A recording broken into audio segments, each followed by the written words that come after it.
오늘 우리에게 주신 하나님 말씀은 출애굽기 33장 12절에서 23절까지 말씀입니다.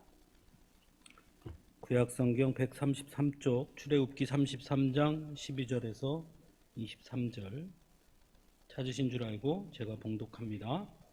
모세가 여호와께 아뢰되 보시옵소서 주께서 내게 이 백성을 인도하여 올라가라 하시면서 나와 함께 보낼 자를 내게 지시하지 아니하시나이다. 주께서 전에 말씀하시기를 나는 이름으로도 너를 알고 너도 내 앞에 은총을 입었다 하셨사온즉 내가 참으로 주의 목전에 은총을 입었사오면 원하건대 주의 길을 내게 보이사 내게 주를 알리시고 나로 주의 목전에 은총을 입게 하시며 이 족속을 주의 백성으로 여기소서. 여호와께서 이르시되 내가 친히 가리라. 내가 너를 쉬게 하리라. 모세가 여호와께 아뢰되 주께서 친히 가지 아니하시려거든 우리를 이곳에서 올려보내지 마옵소서. 나와 주의 백성이 주의 목전에 은총 입은 줄을 무엇으로 알리이까? 주께서 우리와 함께 행하심으로 나와 주의 백성을 천하 만민 중에 구별하심이 아니니까. 여호와께서 모세에게 이르시되 내가 말하는 이 일도 내가 하리니 너는 내 목전에 은총을 입었고 내가 이름으로도 너를 알미니라. 모세가 이르되 원하건대 주의 영광을 내게 보이소서. 여호와께서 이르시되 내가 내 모든 선한 것을 내 앞으로 지나가게 하고 여호와의 이름을 내 앞에 선포하리라. 나는 은혜 베풀 자에게 은혜를 베풀고 긍휼히 여길 자에게 긍휼을 베푸느니라. 또 이르시되 내가 내 얼굴을 보지 못하리니 나를 보고 살 자가 없음이니라. 여호와께서 또 이르시기를 보라 내 곁에 한 장소가 있으니 너는 그 반석 위에 서라. 내 영광이 지나갈 때에 내가 너를 반석 틈에 두고 내가 지나도록 내 손으로 너를 덮었다가 손을 거두리니 내가 내 등을 볼 것이요 얼굴은 보지 못하리라. 아멘. 오랜만에 이렇게들 모여서 예배 드리니까 더 새로운 것 같습니다. 우리 장로님도 아마 그러신 것 같아서 딴 때보다도 그냥 기도하는 제목들이 되게 많으셨던 것 같아요. 출애굽 후 이스라엘 백성들은 홍해 바다를 건너게 되고 그리고 시내산에 이르게 됩니다. 그리고 그 시내산 아래에서 출애굽 이후 광야 생활 중 가장 큰 죄를 저지르게 됩니다. 이때보다 하나님께서 더 크게 진노하셨던 적은 없을 만큼 하나님 앞에 큰 죄를 저지르게 되죠. 바로 소위 금송아지 사건이라 불리는 일입니다. 하나님께서는 그 장면을 보시고 매우 진노하셨습니다. 그래서 출애굽기 32장 10절에 보면 내가 그들에게 진노하여 그들을 진멸하고 너를 더 큰 나라가 되게 하리라 라고 모세에게 말씀하십니다. 리셋하시겠다는 거죠. 싹 쓸어버리고 다시 한다. 얼마나 화가 나셨으면 그렇게까지 말씀하셨겠습니까? 모세는 그런 하나님 앞에 머리를 숙이고 간절히 기도하지요. 하나님의 선하심, 하나님의 인도하심, 하나님의 언약을 내세우며 하나님께 이스라엘 백성들을 대신하여 간절히 용서를 구합니다. 자신의 이름을 주께서 기록하신 책에서 지워줄 것까지 구하면서 정말 간절히 하나님 앞에 용서를 구합니다. 하나님은 그런 모세의 간절한 모습을 보시고 마음을 돌리십니다. 그리고 33장 1절에 이르면 모세에게 이제 시내산을 떠나 아브라함과 이삭과 야곱에게 맹세하여 내 자손에게 주기로 한 땅으로 올라가라고 명하십니다. 그렇게 말씀하시면서 2절에서 내가 사자를 너보다 앞서 보낼 것이다 라고 말씀하십니다. 그리고 이제 오늘 우리가 함께 읽은 본문 말씀이 시작되는 것입니다. 그래서 오늘 본문에서 모세는 하나님께 이렇게 질문합니다. 하나님께서 이 백성을 인도하여 올라가라 하시면서 먼저 보내실 사자, 그 사자를 왜 보내지 아니하십니까? 이렇게 하나님 앞에 질문합니다. 사실 이 모세의 이 질문 속에는 여러 가지 의미가 담겨 있는 것 같습니다. 먼저는 왜 하나님 말씀하셨는데 이렇게 지체되십니까? 하는 단순한 그런 뜻도 있겠지만 어떻게 보면 그 다음의 내용들을 보면 모세는 좀 불안했던 것 같습니다. 분명 하나님께서 이스라엘 백성들을 용서하시며 사자를 너보다 앞서 보내주신다 하셨는데 왜 보내지 아니하시는 것일까? 혹시 이스라엘 백성들에 대한 하나님의 진노가 여전히 남아있는 것은 아닐까 하는 불안감이 모세에게 있었던 것처럼 보입니다. 왜냐하면 그 다음에 모세가 하는 말 속에 그것들이 좀 담겨 있습니다. 모세는 주께서 전에 말씀하시기를 나는 이름으로도 너를 알고 너도 내 앞에 은총을 입었다 하셨사온즉 원하건대 이 족속을 주의 백성으로 여기소서. 주님, 이 백성이 여전히 주님의 백성 맞지요? 라고 이야기합니다. 15절에서는 주께서 친히 가지 아니하시려거든 우리를 이곳에서 올려보내지 마옵소서 라고도 기도합니다. 16절에서는 좀 더 직접적으로 나와 주의 백성이 주의 목전에 은총 입은 줄을 무엇으로 알리까? 라고 기도합니다. 모세는 지금 불안합니다. 왜냐하면 이스라엘 백성들이 저지른 그 죄악이 너무 크다는 것을 모세도 알고 있었기 때문입니다. 또한 그에 대한 하나님의 진노가 얼마나 컸었는지도 모세는 알고 있기 때문입니다. 정말 용서하신 것일까? 정말 괜찮은 걸까? 혹시 하나님이 우리를 버리신 것은 아닐까? 하나님의 약속을 우리에게 주신 약속을 거두신 것은 아닐까? 모세는 매우 불안한 것처럼 보입니다. 저는 이런 모세의 모습을 보며 오늘의 우리들을 생각해 봅니다. 오늘날 신앙인들 말입니다. 오늘날 우리들 말입니다. 우리들 역시 때로 불안하지 않습니까? 때로 염려하지 않습니까? 때로 의심하지 않습니까? 내가 정말 하나님의 자녀가 맞을까? 하나님이 정말 내게 은혜를 베푸시는 것이 맞을까? 하나님께서 정말 내게 주신 약속을 이루실까? 불안하고 염려할 때가 있습니다. 그 이유가 어디 있을까요? 신앙인들은 모두가 우리가 죄인임을 고백하는 사람들입니다. 그렇죠? 우리는 지금까지 그렇게 배웠고 그렇게 고백하고 그렇게 살았습니다. 그리고 그 고백은 신앙에 있어 너무나 중요한 고백임에는 틀림이 없습니다.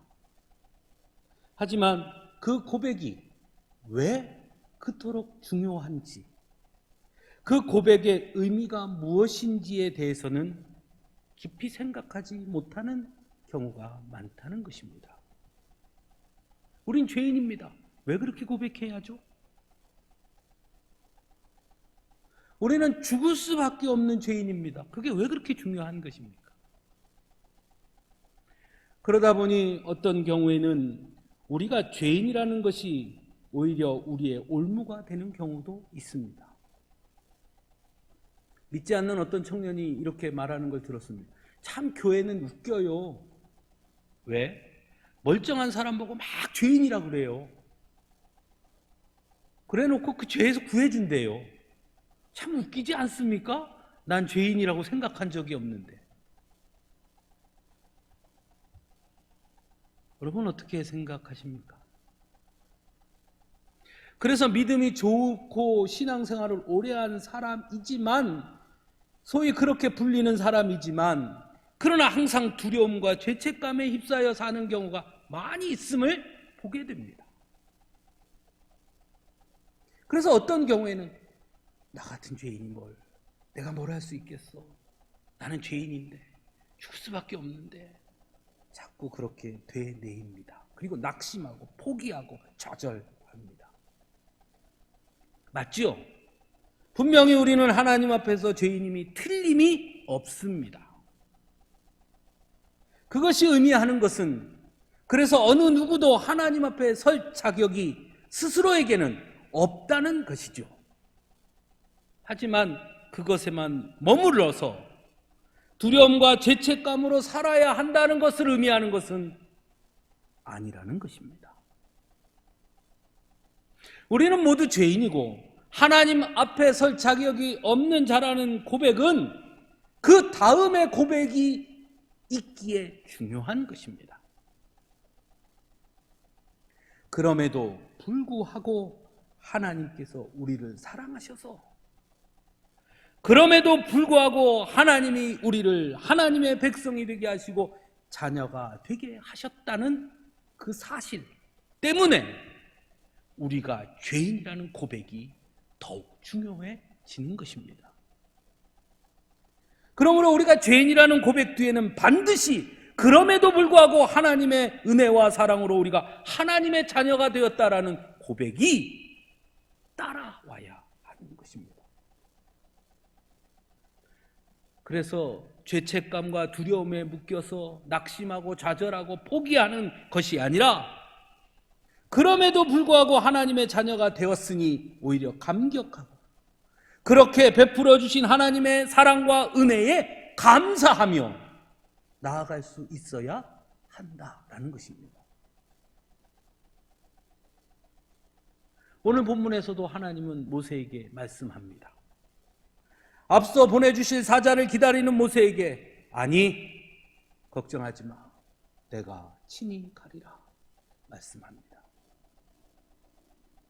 주께서 친히 가지 아니하시려거든 우리를 이곳에서 올려 보내지 마옵소서 하는 모세에게 내가 말하는 이 일도 내가 직접 할 것이다 말씀합니다.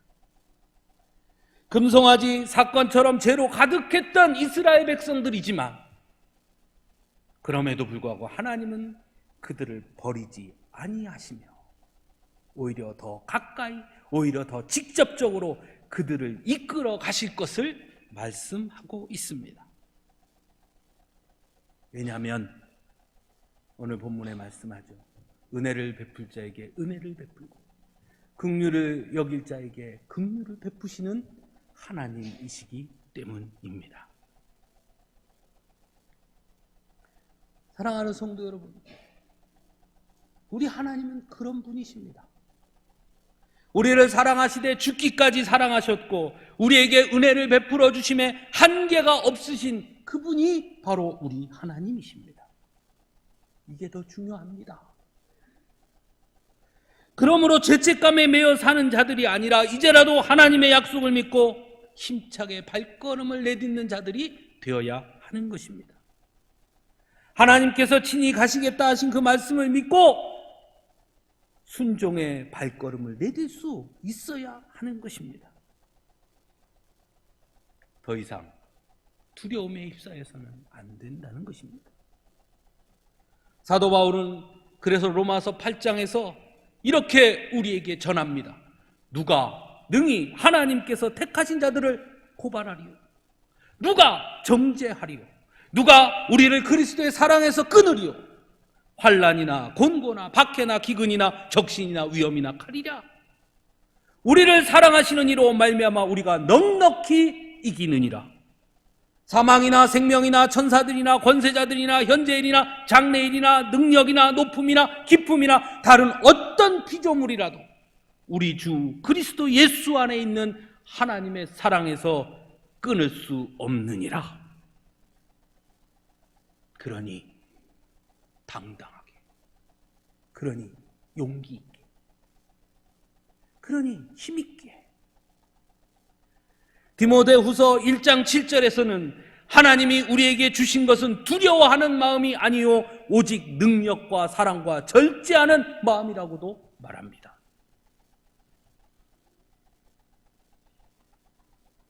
그런데도 나 같은 괴물, 나는 죄인인데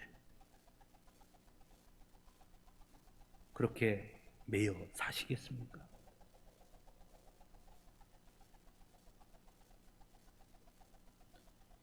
우리 하나님은 두려움의 하나님이 아니십니다. 우리 하나님은 우리를 올가매시는 분이 아니십니다. 오히려 매인 자를 풀어 자유케 하시는 분이고, 두려움에 떠는 자에게 담대함을 주시는 분이고, 낙심하여 주저앉은 자를 일으켜 주시는 분이심을 여러분 믿으십니까? 여러분의 하나님이, 우리의 하나님이 그런 분이라는 것 여러분 믿으십니까? 코로나, 경제적 위기, 우리를 두렵게 합니까? 우리를 무섭게 합니까? 우리를 올가맵니까? 우리를 낙심케 합니까? 우리를 염려케 합니까?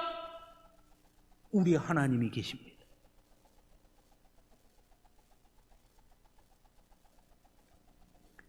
오늘 본문에서 또 아주 중요한 말씀을 보게 됩니다. 12절에 보면 모세가 이렇게 말합니다. 주께서 전에 말씀하시기를 나는 이름으로도 너를 알고 너도 내 앞에 은총을 입었다 하셨습니다. 17절에서는 하나님께서 다시 모세에게 너는 내 목전에 은총을 입었고 내가 이름으로도 너를 알미니라 라고 말씀합니다. 내가 너를 안다. 이름으로도 너를 안다. 말씀하신 것이죠. 전에도 그렇게 말씀하셨는데 또 말씀하시죠. 이 말씀의 뜻이 무엇일까요? 하나님은 모르시는 게 없으신 분이고 모든 것을 아시는 분임에 틀림없으시죠. 우리의 머리털까지 세신 받으신 분이니까요. 이 세상 모두를 창조하셨으니까요. 이 세상 모든 것의 주인이시니까요. 모르시는 게 없지요. 그럼에도 불구하고 내가 너를 안다, 내 이름으로도 너를 안다 라고 말씀하신 것은 뭔가 특별한 의미가 있는 것은 아닐까요? 우리가 흔히 안다 할 때는 먼저 지식적으로는 어떤 지식을 습득했을 때 우리는 안다라고 말합니다. 또는 정보를 습득했을 때 우리는 안다라고 말합니다. 하지만 사람과 사람 사이에서는 조금 다르게 쓰이기도 하지요. 내가 누구를 안다라고 말하는 것은 곧 그 사람과 나와 어떠한 관계성이 있다. 그 관계가 깊기도 하고 깊지 않기도 하겠지만 그것을 안다라고 말하기도 합니다. 그럼 하나님께서 너를 안다라는 것은 어떤 의미일까요? 내가 창조했으니 그냥 내가 너 안다 그런 의미일까요? 특별히 오늘 말씀에서는 이름으로도 너를 안다라고 말씀합니다. 요즘 우리의 이름은 사실은 별 의미가 없지요. 그냥 호칭으로 쓰이지요. 하지만 구약 성경에서 이름이 갖는 의미는 매우 중요합니다. 우리가 잘 알고 있습니다. 대표적인 것을 생각해 보면 하나님께서 천지를 창조하실 때에 빛이 있으라 하시고 빛을 어둠과 밝음으로 나누셨습니다. 빛을 비추는 것을 낮이라 칭하시고 어둠을 밤이라 칭하셨습니다. 무슨 뜻이냐? 낮과 밤이라는 이름을 허락하신 것입니다. 아담을 창조하시고 또 각종 들짐승과 공중의 새를 지으시고 그 아담에게 그 모든 것들을 이끄셔서 아담으로 하여금 그 이름을 짓게 하셨습니다. 아담의 이름 또한 하나님이 지어 주셨습니다. 즉 이름은, 성경에서 이름을 짓는 자와 그 이름으로 불리는 자를 분명하게 이야기합니다. 이름을 짓는 자는 이름으로 불리는 자의 지배자입니다. 또는 소유자입니다. 하나님이 아담의 이름을 지었기에 아담은 하나님 아래에 있는 것이고요. 아담이 동식물의 이름을 지었기에 동식물이 아담의 아래에 있는 것입니다. 즉 관계를 뜻한다는 것입니다. 분명한 관계. 또한 우리가 성경의 구약 성경에 보면 아브람을 아브라함으로, 사레를 사라로, 야곱을 이스라엘로 이름을 바꾸어 주시는 것을 보게 됩니다. 이름을 바꾸다는 것은 어떤 의미입니까? 삶의 방향성이 바뀌었다는 것입니다. 이전과는 완전히 다른 새로운 존재가 되었음을 그 이름을 통해 보여주고 있습니다. 그러므로 오늘 본문에서 하나님께서 모세에게 이름으로도 너를 알미니라 라는 말씀은 너는 나와 특별한 관계야. 너는 내 안에 있어. 삶의 방향성과 그 삶이 이전과는 전혀 다른, 하나님으로 인해 이전과는 전혀 다른 방향과 존재가 되었음을 하나님께서 모세에게 말씀하고 있는 것이죠. 그런데 중요한 것은 모세에게만 그렇게 말씀하지 않았다는 것입니다. 우리들의 이름도 하나님은 불러주시고 알고 계시다는 사실입니다. 우리의 이름을 하나님이 친히 바꾸어 주셨기 때문입니다. 전에는 우리가 죄의 종이었으나 이제는 의의 사람들이 되었고, 전에는 종으로 살았으나 이제는 자녀가 되었고, 전에는 어리석은 자였으나 이제는 하나님의 은혜 안에 머무는 자가 되었고, 전에는 우리가 진노의 자녀였으나 이제는 의의 자녀가 되었고, 전에는 세상 가운데 있었으나 이제는 하나님의 약속 안에 머무는 자녀가 되었고, 그래서 우리에게 주신 새로운 이름은 성도 그리스도인이라는 이름을 주셨습니다. 그렇게 하나님은 우리와 특별한 관계를 맺어주셨습니다. 내가 내 이름으로도 너를 안다. 너는 나와 특별한 관계다. 그러니 이제는 이전과는 전혀 다른 새로운 존재로 그 삶의 방향을 향해 살아야 한다. 보라, 이전 것은 지나갔으니 너희는 새로운 피조물이 되었다.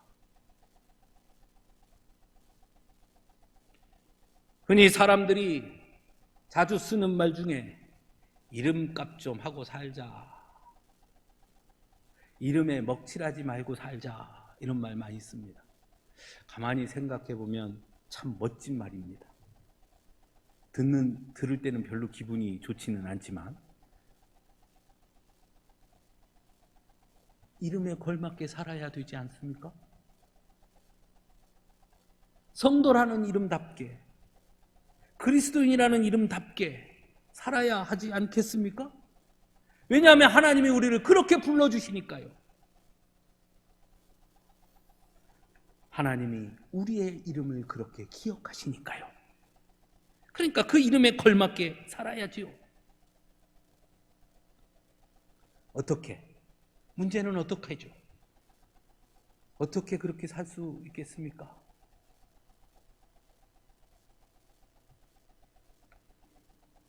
저는 세 가지의 이야기를 여러분들에게 나누고 싶습니다. 적어도 이 세 가지만큼, 그 세 가지만큼은 해야 성도답게 그리스도의 이름답게 사는 것 아닐까? 첫째는 묻고 사는 것입니다. 질문하며 사는 것입니다. 오늘 본문에서 보듯이 모세는 하나님께 묻기를, 질문하기를 주저하지 않습니다.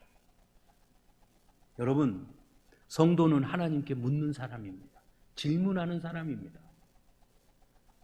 성경에 보십시오.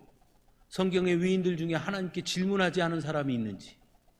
믿음의 조상 아브라함이 하나님께 질문하지 않았습니까? 다윗은 질문하지 않았습니까? 사도 바울은 어쨌습니까? 끊임없이 질문하는 것입니다.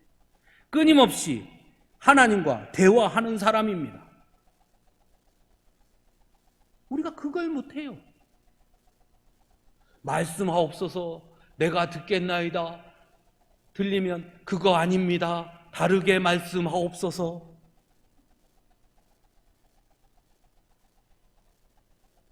또는 하나님 내 말 좀 들으시옵소서. 막 이야기하고 하나님이 뭐라 그러면 듣기만 하시옵소서.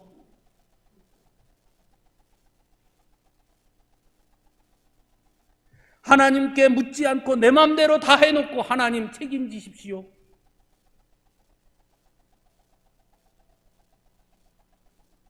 그리스도인으로 사는 것, 성도로 사는 것은 끊임없이 하나님께 질문하고 하나님과 대화하는 사람입니다. 하나님께 끊임없이 묻고 하나님의 답을 들으려고 애쓰는 사람입니다. 그러기 위해서 하나님의 말씀에 더욱 귀를 기울여야 하고 또한 끊임없이 하나님께 질문해야 하는 것입니다. 하나님 어떻게 해야 합니까? 어디로 가야 합니까? 무엇을 해야 합니까? 무엇이 옳습니까? 내게 원하는 게 무엇입니까? 난 어떻게 해야 합니까? 끊임없이 물어야 합니다. 질문이 없어요.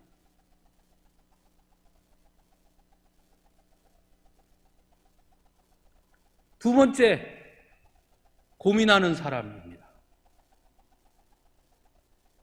어떤 분들은 믿음을 너무 쉽게 여기는 분들이 있습니다. 신앙생활 쉬워. 그냥 일주일에 한 번씩 교회 왔다 갔다 하면 돼. 그럼 천국 간대 돼. 혹시 여러분 우리 교회 성도님들 중에 그런 분들 계십니까? 죄송한 말씀이지만 잘못 찾아오셨습니다. 자기 고민 없이 그저 답만을 찾으려고 하는 사람들도 많습니다. 실제는 자기 문제인데 자기가 질문하고 자기가 고민하지 못하고 권사님 나를 위해서 기도 좀 해줘, 장로님 나 위해 기도해줘, 집사님 나 위해 기도해줘, 목사님 나 위해 기도해줘. 근데 결정은 자기 마음대로 해요. 자기는 기도하지 않아요.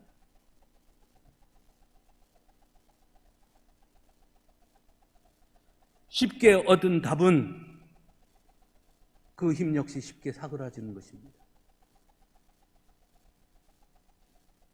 문제가 생겼어요.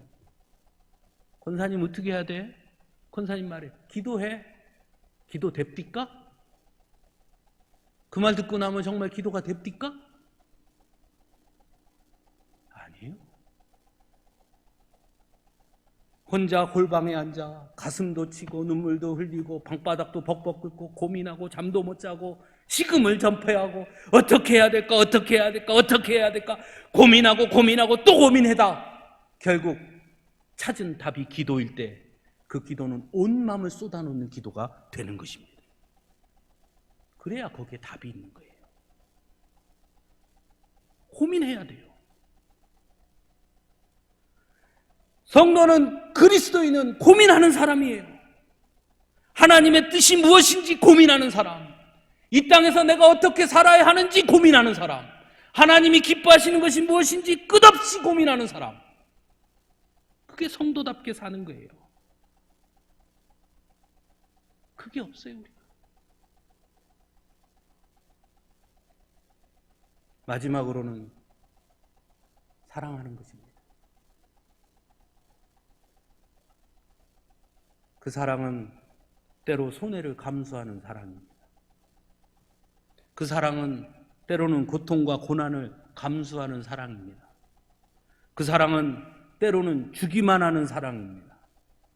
그 사랑은 대가 없는 사랑입니다. 무엇보다 그 사랑은 끝없이 참고 인내하는 사랑입니다. 성도는 그 사랑을 하는 사람입니다. 그리스도인은 그렇게 사랑할 줄 아는 사람입니다.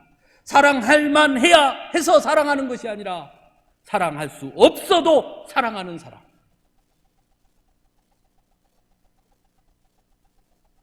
저도 이게 참 잘 안 됩니다. 진짜 안 됩니다. 하려고 해도 잘 안 됩니다. 사랑하자, 사랑하자, 사랑하자. 아무리 노력해도 안 되는 사람이 있습니다.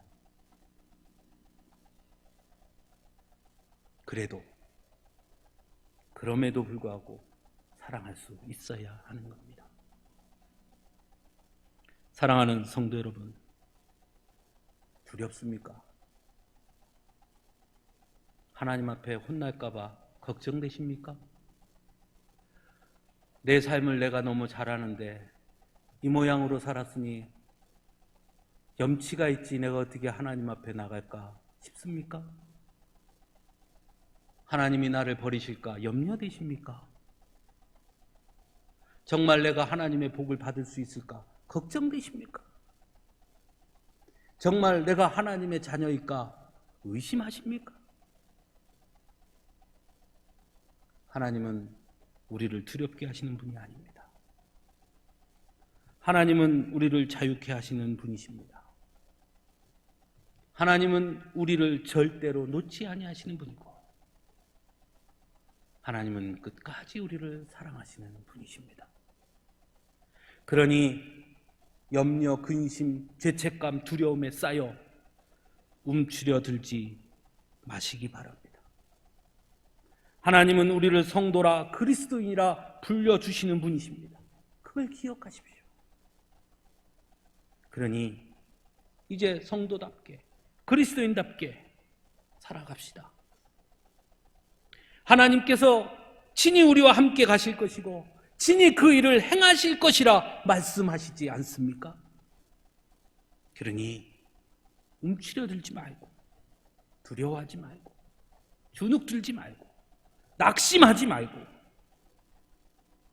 하나님께 질문하기를 주저하지 말고 끝없이 고민하고 끝없이 그 답을 찾아가며 당당하고 용기 있게 서로 사랑하며 그렇게 살 수 있게 되기를 간절히 바랍니다.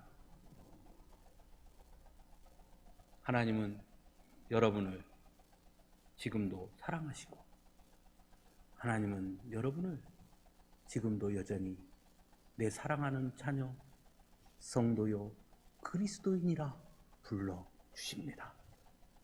다 함께 사도신경으로 우리의 신앙을 고백하겠습니다.